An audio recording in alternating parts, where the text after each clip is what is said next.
नमस्कार दोस्तों, जो श्रृंखला आपकी शेष रह गई थी अब यहाँ से वो प्रारंभ करते हैं। जितने भी बच्चे इस श्रृंखला को देख रहे हैं वो इनके आंसर देते हुए चलिएगा। देखिए दोस्तों, 20वें नंबर का जो प्रश्न है आप अपने स्लाइड पर देख पा रहे होंगे कि मूल संविधान में कितनी भाषाएं और बाद में कितनी जोड़ी गई थी। ये जिस बच्चे को आता है वो कमेंट कर सकता है, नोट डाउन करते हुए चलिएगा। देखिए दोस्तों, जो मूल संविधान की जब हम बात करते हैं तो उसमें 14 भाषाएं थी और बाद में इसमें 8 भाषाओं को जोड़ दिया गया था और 21वें जो संविधान संशोधन हुआ था 1967 को, तो उस आधार पर ये जोड़ी गई थी। ठीक है, अब यहाँ पर आप देख पा रहे हो राइट टू एजुकेशन एक्ट 2009 में कितनी धाराएं, अध्याय और अनुसूचियां शामिल थी, बता सकते हैं। जिसे आते हैं राइट टू एजुकेशन एक्ट की जब हम बात करें तो इसमें टोटल जो एक्ट की अगर हम बात करें और जो धारा थी और अध्याय की बात करें और अनुसूची की बात करते हैं तो दोस्तों मैं आपको बता दूं तो इसमें टोटल 38 क्या थी आपकी 38 धाराएं थी और साथ ही 7 अध्याय थे और एक क्या थी आपकी इसमें अनुसूची इसमें थी। ठीक है, इस चीज को याद रखिएगा। अब यहाँ पर देख पा रहे हो कि 22वें नंबर का प्रश्न ये कहता है कि राम मंदिर भूमि पूजन किस तिथि को हुआ था। यदि आप लोगों को याद है तो बता सकते हैं और मुझे ये भी बता दीजिए अगर आपको स्मरण है कि जो रामलला की जो प्राण प्रतिष्ठा हुई थी वो किस तिथि को हुई थी, किस वर्ष हुई थी। देखिए दोस्तों, अगर हम राम मंदिर भूमि पूजन की अगर हम बात करते हैं तो ये 5 अगस्त 2020 को ये हुई थी और अगर हम बात करें राम मंदिर भूमि की जो प्राण प्रतिष्ठा हुई थी वो आपकी 22 जनवरी 2024 को ये प्रधानमंत्री नरेंद्र मोदी जी द्वारा किया गया था। आपको ये भी सर्वविदित होगा कि इस समय सारे शंकराचार्य कहीं ना कहीं इस अनुष्ठान से नाखुश थे और ये लोकसभा के पहले 22 जनवरी 2024 को इसे किया गया था। ठीक है, अब यहाँ पर आप देख पा रहे होंगे 23वें नंबर का प्रश्न कह रहा है कि उत्तराखंड में जो 6वां जो वैश्विक आपदा प्रबंधन सम्मेलन किस तिथि को आयोजित किया गया था। ये उत्तराखंड में हुआ था। ठीक है, कभी क्वेश्चन पूछा जाता है कि 6वां जो वैश्विक आपदा प्रबंधन सम्मेलन किस राज्य में आयोजित किया गया था, तो आपको ये पता होना चाहिए कि ये आपके उत्तराखंड राज्य में किया गया था। अब क्वेश्चन बना रहा हूँ, ये आप देख पा रहे होंगे कि किस तिथि को इस सम्मेलन का आयोजन किया गया था उत्तराखंड में। तो आपको बता दूं इसका जो आयोजन किया गया था उत्तराखंड में ये जो किया गया था आपके 28 नवंबर 2023 को इसका आयोजन किया गया था। ठीक है, अब बढ़ते हैं 24वें नंबर के प्रश्न की तरफ। यहाँ पर आप देख पा रहे हैं देश के पहले कार्टोग्राफी संग्रहालय किस स्थान और राज्य में स्थित है, बता सकते हैं। यहाँ पर राज्य भी पूछ रहा है और स्थान भी मैंने यहाँ पर दिया हुआ है, अगर आता है तो बताइए। तो दोस्तों इसका जो सही उत्तर है एक तो पहले उत्तराखंड राज्य में स्थित है और ये उत्तराखंड के जो मसूरी है, मसूरी में ये कार्टोग्राफी क्या है ये संग्रहालय स्थित किया गया। अब यहाँ पर आप 26वें नंबर का प्रश्न 25वें नंबर का प्रश्न देख पा रहे होंगे समग्र शिक्षा उत्तराखंड का मसौदा किस देश के साथ हुआ था। ठीक है, समझौता किस देश के साथ हुआ था, समग्र शिक्षा से रिलेटेड जो समझौता किया गया था उत्तराखंड ने किस देश के साथ किया था। जिसे आता है कमेंट कर सकते हैं, जिसे नहीं आता है तो इस वीडियो में बने रहें। देखिए इसका जो आंसर है ये जो किया गया था वो स्विट्जरलैंड के बीच इसे किया गया था। स्विच एजुकेशन ग्रुप स्विट्जरलैंड द्वारा ये किया गया था, याद देखिएगा, इसके साथ इसका करार किया गया है। अब यहाँ पर 26वें नंबर का प्रश्न देख पाएगा 49वीं अखिल भारतीय पुलिस विज्ञान कांग्रेस का आयोजन कहाँ हुआ, ये बता सकते हैं किस राज्य में हुआ था। तो अगर आपको पता है तो बता सकते हैं। तो देखिए आयोजन कहाँ हुआ था, तो आपको मैं बता दूं इसका जो आयोजन किया गया था वो आपके उत्तराखंड में किया गया था और ये जो आयोजन हुआ था तो 7 से 8 अक्टूबर 2024 को जो वन अनुसंधान संस्थान है तो उसमें इसका आयोजन किया गया था। भारतीय पुलिस कांग्रेस विज्ञान कांग्रेस का आयोजन किया गया था, याद रखिएगा। अब यहाँ पर आप 27वें नंबर का प्रश्न आप देख पा रहे होंगे। यहाँ पर लिखा है कि उत्तराखंड में मध्य क्षेत्रीय परिषद की जो 24वीं बैठक का आयोजन किया गया था उसकी अध्यक्षता किसने की थी और किस तिथि को हुई थी। उत्तराखंड में मध्य क्षेत्रीय परिषद की 24वीं बैठक हुई थी। तो इस बैठक का जो अध्यक्षता की थी, किसने की थी और किस तिथि को की थी, ये पूछा जा रहा है। अगर आपको आता है तो बताइए। देखिए दोस्तों, इसकी जो अध्यक्षता की थी वो गृह मंत्री अमित शाह द्वारा की गई थी और 7 अक्टूबर को ये की गई थी 2024 में। और उत्तराखंड के जो नरेंद्र नगर है उसके मध्य में इसे किया गया था। ठीक है, अब यहाँ पर देख पा रहे होगे 28वें नंबर का प्रश्न, प्रधानमंत्री ने उत्तराखंड के पिथौरागढ़ जिले में विकास परियोजनाओं की आधारशिला रखी और कितनी धनराशि इस परियोजनाओं में यहाँ पर अनुमोदन किया गया था, कहीं जारी की गई थी। तो आपको मैं बता दूं, इसके लिए जो प्रधानमंत्री मोदी द्वारा जितनी विकास परियोजनाएं थी उनकी आधारशिला जो रखी थी, उनका जो शिलान्यास किया गया था वो आपके 4200 करोड़ रुपए की यहाँ पर किया गई थी। आपकी ये परियोजनाओं का उद्घाटन किया गया। अब यहाँ पर आप देख पा रहे हो एप्पल महोत्सव का आरंभ कब और कहाँ किया गया था। जिस बच्चे को आता है वो बता सकता है कि एप्पल महोत्सव का जो शुभारंभ कब और कहाँ किया गया था। तो जब हम एप्पल की जब हम बात करते हैं तो इसका जो शुभारंभ किया गया था वो आपके हरिद्वार बाईपास में आपके उत्तराखंड संस्कृति साहित्य कला परिषद है, तो वहां पर इसका उद्घाटन किया गया था 15 अक्टूबर 2023 को इसका किया गया था। ठीक है, उसमें ठीक। अब यहाँ पर आप देखो पुष्कर सिंह धामी द्वारा किया गया था, इसका भी ध्यान रखिएगा। 37वें राष्ट्रीय खेलों में उत्तराखंड से कितने खिलाड़ियों ने प्रतिभाग किया। देखिए, जब 37वें राष्ट्रीय खेलों का आयोजन किया गया था, जैसे आप सभी को पता है कि इससे पहले जो 38वें राष्ट्रीय खेलों की जब हम बात करते हैं ये उत्तराखंड में हुआ थे और 37वें आपके गोवा में हुए थे। तो उस समय गोवा में जो खेल आयोजित हुए थे तो उत्तराखंड के कितने खिलाड़ियों ने वहां प्रतिभाग किया था, ये बताइए। देखिए दोस्तों, मैं आपको बता दूं, उत्तराखंड से 140 खिलाड़ियों ने प्रतिभाग किया था और जो 18 खेल उसमें सम्मिलित थे, 18 खेलों में आपके 140 खिलाड़ियों ने इसमें प्रतिभाग किया था। अब 31वें नंबर का प्रश्न आप देख पा रहे हो कि उत्तराखंड की सृष्टि लेखरा को किस फिल्म के लिए राष्ट्रीय फिल्म पुरस्कार दिया गया। सृष्टि लेखेरा को किस फिल्म के लिए उनको राष्ट्रीय पुरस्कार दिया गया था। जो एक पुरस्कार दिया गया था राष्ट्रपति द्रौपदी मुर्मू द्वारा, इसे नई दिल्ली जो विज्ञान भवन है वहां पर दिया गया था और ये जो अवार्ड था वो 69वां ये राष्ट्रीय फिल्म फेयर पुरस्कार यहाँ पर दिया गया था। जो ये सृष्टि लखेरा को जो दिया गया था उनकी शॉर्ट फिल्म थी जिसे कहा गया था, उसका फिल्म का नाम था एक था गाँव। ये मूवी थी, आप लोग इसे देख लिया, 2-3 मिनट की ये मूवी है। तो एक बार अगर आप इसको देखोगे तो कहीं ना कहीं आपके समझ में आएगा कि कितनी शानदार ये शॉर्ट फिल्म बनाई थी। अब यहाँ पर देखिए, बिल लाओ इनाम पाओ योजना किस राज्य से संबंधित है, तो बता सकते हैं किस राज्य से ये है कि बिल लाओ और इनाम पाओ। तो ये उत्तराखंड राज्य से है। और यहाँ पर देखिए, उत्तराखंड के सूरज पवार ने किस प्रतियोगिता में गोल्ड मेडल जीता था, बता सकते हैं। सूरज पवार है, उन्होंने किस चीज में गोल्ड मेडल जीता था, अगर आपको पता है तो बताइए। देखिए दोस्तों, आपको मैं बता दूं, जब गोवा में 38वें राष्ट्रीय खेल का आयोजित किया जा रहा था तो उसमें उत्तराखंड के जो हमारे सूरज पवार हैं उन्होंने यहाँ पर 20 किलोमीटर की जो वॉक रेसिंग होती ना, वॉक रेस में इन्होंने किया गया था, गोल्ड मेडल यहाँ पर अर्जित किया था। ठीक है, अब आपको अगला प्रश्न यहाँ पर आप देख पा रहे होंगे। ये कहता है कि राष्ट्रपति के अध्यादेश जारी करने की शक्ति किस अनुच्छेद के अंतर्गत आती है। ठीक है, के अंतर्गत है।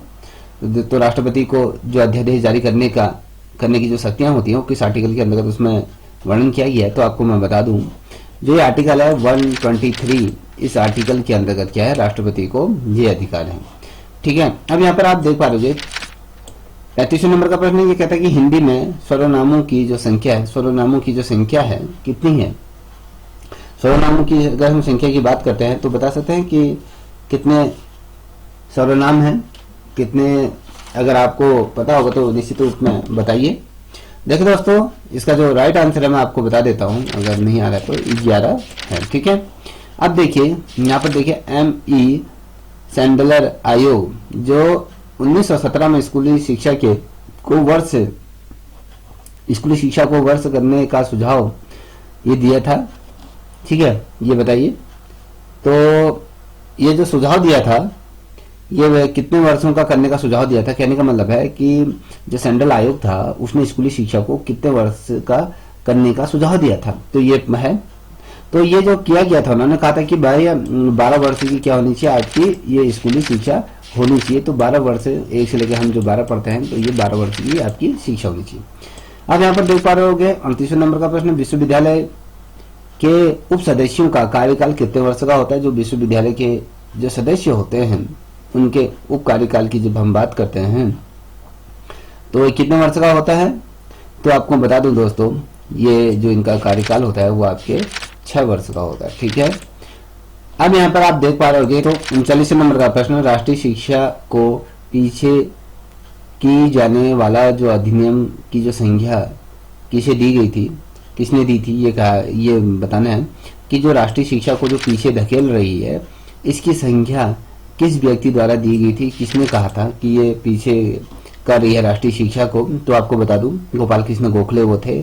1904 में भारतीय विश्वविद्यालय अधिनियम जब पारित हुआ था तो उस टाइम पे ये कहा था कि राष्ट्रीय शिक्षा को पीछे की जाने वाला ये अधिनियम की संख्या इसको दे दी थी। ठीक है, अब यहाँ पर 40वें नंबर का प्रश्न देख पा रहे होगे, वर्ष 1944 में भारत सरकार के शिक्षा सलाहकार कौन थे? तो बता सकते हैं 1944 में कौन थे भारत के शिक्षा सलाहकार? तो भारत सरकार के शिक्षा सलाहकार के तौर पे तो इसका नोट डाउन करते चलेंगे, सर जॉन सार्जेंट थे। ठीक है, सर जॉन सार्जेंट थे, इन्हीं के ही यही क्या थे आपके भारत के शिक्षा सलाहकार के तौर पे थे। अब 41 नंबर का प्रश्न है, विश्वविद्यालय शिक्षा आयोग के सचिव कौन थे और उनका कार्यकाल के बारे में बताना है, कितने साल का कार्यकाल होता है? तो ये बताइए,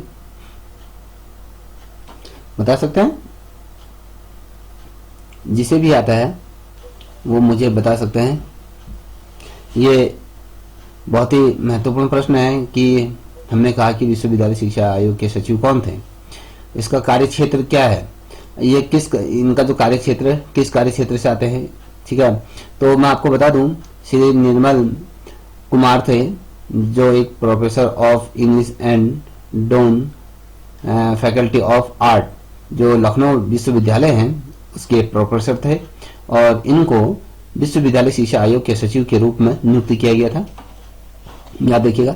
अब यहाँ पर आप देख पा रहे होंगे 42 नंबर का प्रश्न है, किस आयोग ने सरकार को अपना प्रत्यावेदन 25 अगस्त 1949 को प्रेषित किया था? वो कौन सा आयोग था?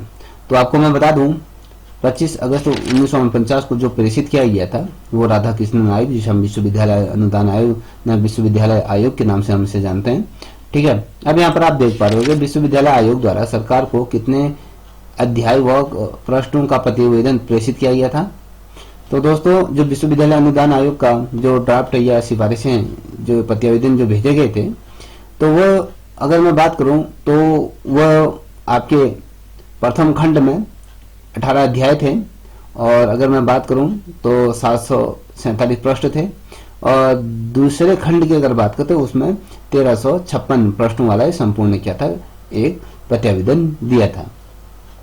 अब यहाँ पर आप देख पा रहे होंगे 44 नंबर का प्रश्न, विश्वविद्यालय आयोग ने अध्यापकों को कितनी श्रेणियों में विभाजित किया था? बता सकते हैं कि कितने श्रेणियों में विश्वविद्यालय आयोग ने अध्यापकों को कितनी श्रेणियों में विभाजित किया गया था? तो दोस्तों जिसे आता है वो कमेंट करिए। मैं आपको बता दूं ये 4 श्रेणियों में ये विभाजित किया गया था। पहली जो श्रेणी थी प्रोफेसर की, फिर रीडर की थी, फिर लाइब्रेरियन की थी, तो फिर इंस्ट्रक्टर की ये थी। ठीक है, तो ये 4 थे। अब मुझे बता सकते हैं कि 45वें नंबर का प्रश्न है कि विश्वविद्यालय की वित्तीय आवश्यकताओं तथा आय व्यय का लेखा जोखा रखने हेतु किस समिति का गठन किया गया था? अब किस समिति का गठन किया गया था? तो ये जो समिति थी वो वित्तीय समिति, जिसे हम वित्तीय समिति कहते हैं, तो जो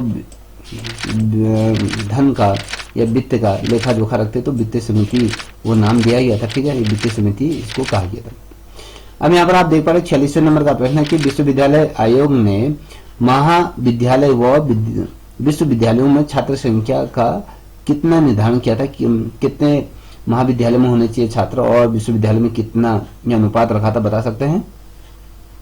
जो ये कहा गया था कि महाविद्यालयों में जो छात्र संख्या होनी चाहिए वो 1500 होनी चाहिए और विश्वविद्यालय में जो छात्र संख्या कहा हमने अधिक से अधिक, अगर हम बेसल में 3000 से अधिक ये हो सकती है। ठीक है, 3000 अधिक से अधिक हो सकती है। अब 47वें नंबर का प्रश्न, राष्ट्रीय सेवा योजना तथा एनसीसी का आरंभ कब और किस आयोग द्वारा प्रारंभ हुआ था। तो देखिए जो एनसीसी का जो आरंभ किया गया था तो वो जो हुआ था आपके राष्ट्रीय सेवा योजना की अगर बात करें तो ये 1959 में ये हुआ था और एनसीसी 1963 में। ठीक है, अब यहाँ पर आप देख पा रहे हैं कि सन 1948 में भारत सरकार ने माध्यमिक शिक्षा के स्तर को ऊंचा उठाए जाने के लिए किस समिति का गठन किया था। तो हमने कहा कि माध्यमिक शिक्षा के स्तर को ऊंचा उठाने के लिए किस समिति का गठन किया गया था, तो आपको पता होना चाहिए यह ताराचंद समिति थी।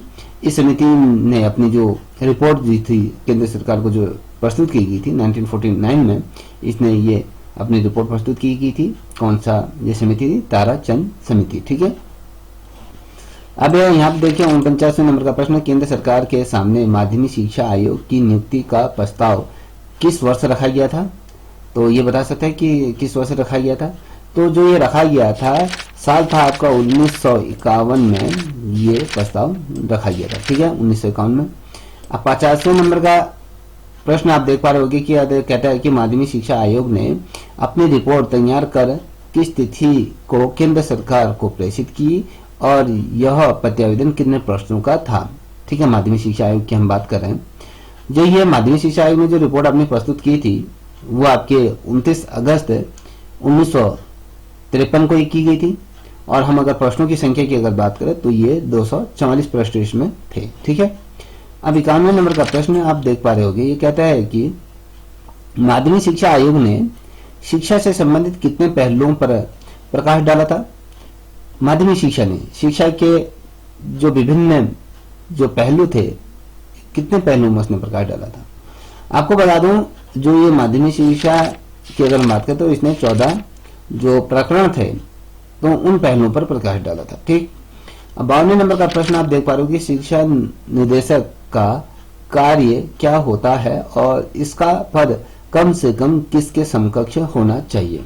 शिक्षा निदेशक के हम डायरेक्टर की बात करते हैं।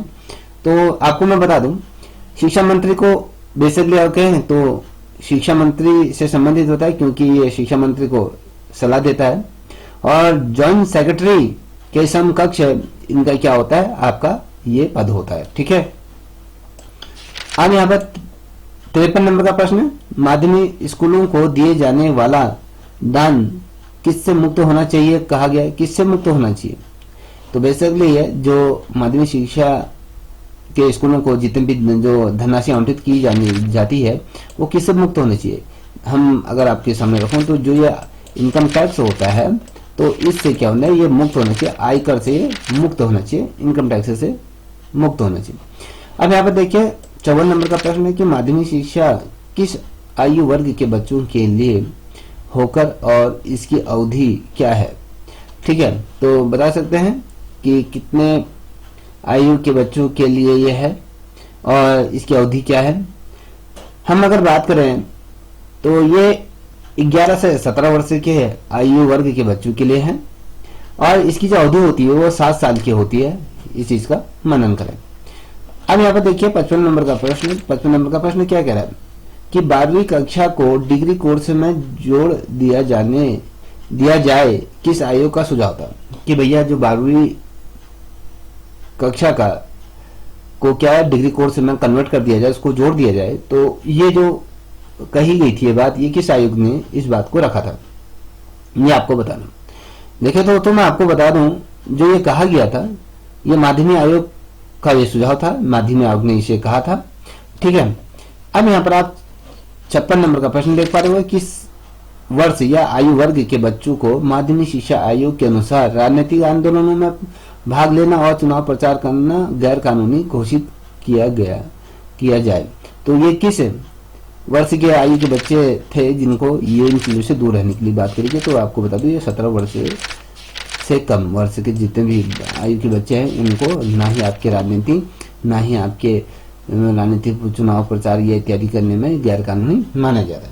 ठीक है, अब यहाँ पर देख पा रहे हो 57 नंबर का प्रश्न है। ये कहता है कि माध्यमिक शिक्षा माध्यमिक विद्यालय में सत्र कम से कम कितने कार्य दिवस का होना चाहिए? कार्य दिवस का हो बता सकते हैं? देखिए, अगर हम पूरे सत्र की बात करते हैं तो जो सत्र में जो कार्य दिवस होने चाहिए वो आपके 200 कार्य दिवस यहाँ पर होने चाहिए। 200 पूरे साल भर में अगर हम विद्यालय अगर जो ओपन हो रहा है छुट्टी को काट पीट के कर गए तो आपके 200 दिन आपका क्या होना चाहिए? विद्यालय में कार्य होना चाहिए। 58 नंबर का प्रश्न, माध्यमिक विद्यालयों में ग्रीष्मकालीन और शीतकालीन कुल अवकाश को मिलाकर कितने होने चाहिए? ठीक है, ग्रीष्म माध्यमिक विद्यालयों में ग्रीष्म अवकाश और शीतकालीन कुल मिलाकर कितने अवकाश होने चाहिए ये आपको बताना है। यहाँ पर कितने अवकाश होने चाहिए यहाँ पर लिख लीजिए, होने चाहिए। तो बता सकते हैं कितने अवकाश होने चाहिए? तो आपको बता दूं 160 दिन से अधिक नहीं होने चाहिए। याद रखिएगा 160 दिन से अधिक नहीं होने चाहिए, इस चीज का हमेशा ध्यान रखिए।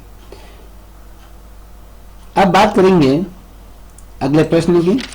ये कहता है कितने माध्यमिक विद्यालयों को बहुउद्देशीय माध्यमिक विद्यालयों में परिवर्तित कर दिया गया है?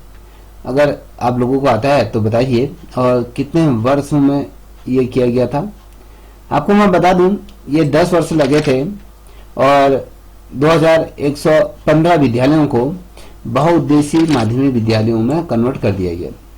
यहाँ पर आप 7वें नंबर का प्रश्न आप देख पा रहे होंगे। ये कहता है कि किस शिक्षा संरचना को लागू करना व्यर्थ सिद्ध हुआ?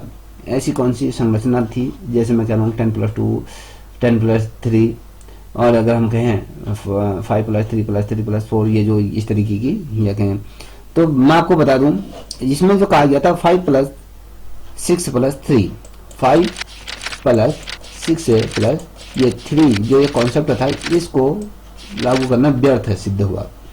अब यहाँ पर आप देख पा रहे होंगे 61 नंबर का प्रश्न।